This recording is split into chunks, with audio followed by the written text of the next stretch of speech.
I'm sure by this point we've all heard the rumors, but if you haven't already, December 5th is the last day of Season 8, and then we're going to have 2 days of downtime leading into the new season, which is looking like it's going to be the new chapter. Everything is hinting towards it right now, and HypeX has a ton of leaks on his Twitter. It's looking like we're going into Chapter 3. And so in this video, I'm going to give you a bunch of stuff to do leading up to then. I'm sure there's a lot of people out there right now that are thinking, man, this game is kind of dull right now. I don't even feel like playing it. But after this video, you might have some new things that you can add to your practice routine or switch up in your game, and now is the time to do it. Before we hop into it, please consider using code JivanTV in the Fortnite item shop, or at least make sure you're using somebody's code because it helps us out a ton. Without further ado, let's get into this video. So first thing we're going to talk about is changes to your game. When you're making big changes, you usually want to do that in the postseason, which is right now. All the tournaments are basically over, and so if you're looking to change up anything in your game settings, playstyle, whatever it is, now's the time to do it.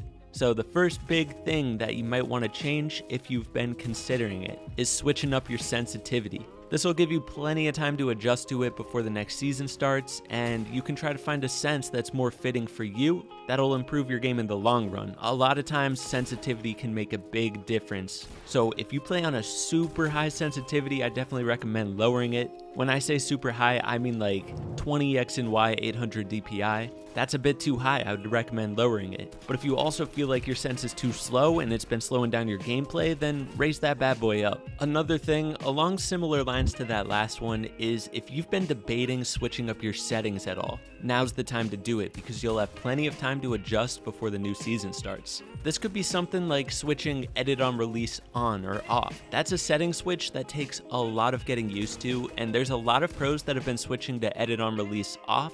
Anytime I try to do that, my edit speed slows down a ton. It takes a long time to get used to switching that setting, so now's the time to do it if you're going to. But it could also be switching to more optimal binds. If you feel like you have trouble hitting certain buttons during fights, or the positioning of your bind slows you down in fights, then that probably means you want to switch to something more optimal. One big giveaway that you may need to switch up your settings a little bit to more optimal binds is if you have so many important keys assigned to one finger like I do. For example, my wall, ramp, cone, and edit button are all on my index finger, which means that index finger is doing a lot of the work. The reason I personally have it set up like that is because I have a bad pinky, but if you have it set up like that, you don't have a bad pinky, switch one of those binds to a different finger. That way you don't have to be using your index finger for everything. That's just a little example. Another big one would be double movement. If you're not using that, you definitely want to hop on that train. Look for settings like that you want to switch up, but you never really feel you have the time to because of all the tournaments going on. Now's the time to switch.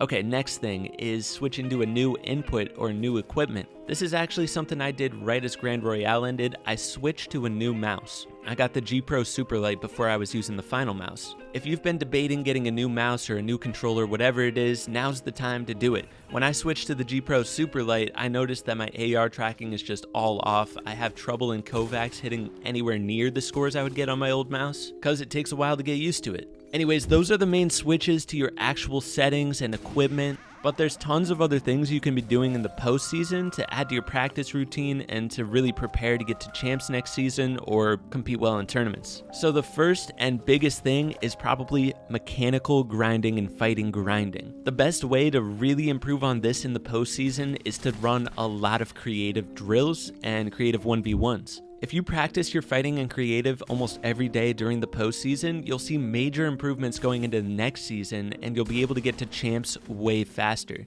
Arena has always been all about fighting, and there's not much point to grinding Arena right now. You're not really playing Arena for anything, and so the best way to see improvements going into next season is to get that mechanical practice in creative. So like I said, you can do 1v1s, build fights, box fights, realistics, but also just doing a lot of zone wars and turtle wars and working on your mechanics, your aim, your building, editing, retakes. All that stuff is crucial to be practicing right now. One big thing I'm going to be making sure to do is literally Kovacs every single day in this postseason. I want my aim to be on the next level going into next season because that's always been something holding me back. It's gotten a lot better, but there's still room for improvement more than anything right there. Another huge thing you can be doing to improve your fighting is learn a bunch of new moves, whether it's high ground retakes, piece control situations, improving your edit coursing. Any of those things is really good to practice right now.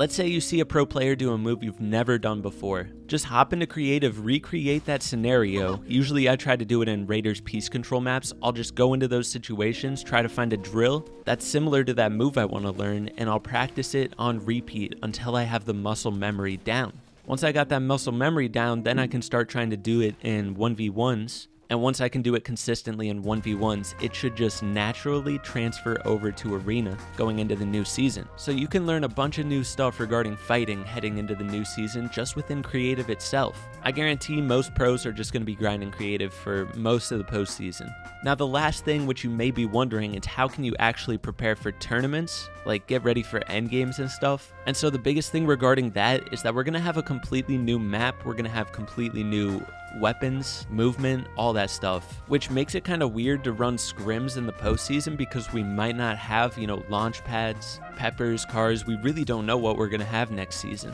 especially since we're teleporting to a whole new map. So you can still get scrim practice, but the one thing I'm going to be doing that's different is I'm going to try to kind of play scrims without any movement. The easy workaround to this is playing in my scrims, the Jivan scrims in my Discord server. The reason is we do it in late game arena mode, and so there's not really any launch pads in there. There's one here and there, but for the most part, you're not going to have launch pads. So late game arena scrims are going to be big practice in the postseason for me. I'll be hosting them once or twice a week in my Discord server, link in description. With all that being said, I have a few recommendations for you. I recommend going back to my past high ground retake tutorials. Maybe in the past you struggled to do them successfully and you kind of gave up, but now we have so much free time that you might want to revisit those. Same with my fighting tutorials where I break down a bunch of moves, getting that practice in Raiders piece control map. Trying to really get those moves down and then applying it to 1v1s can be a really good thing to do right now. And on top of that, during this postseason, I'm going to try to have some more mechanical videos for you,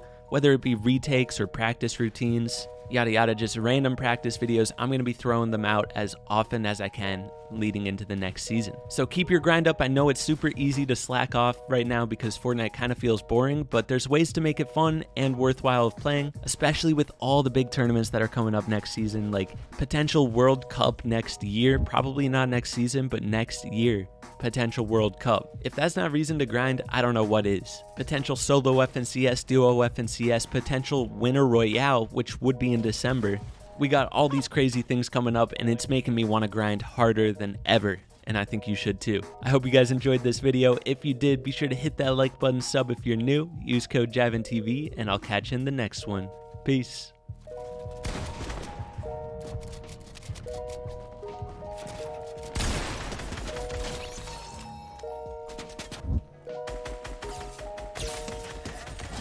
There we go, the AR aim is starting to look good.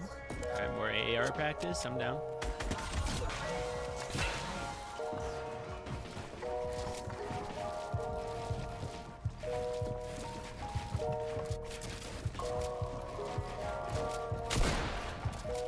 Oi.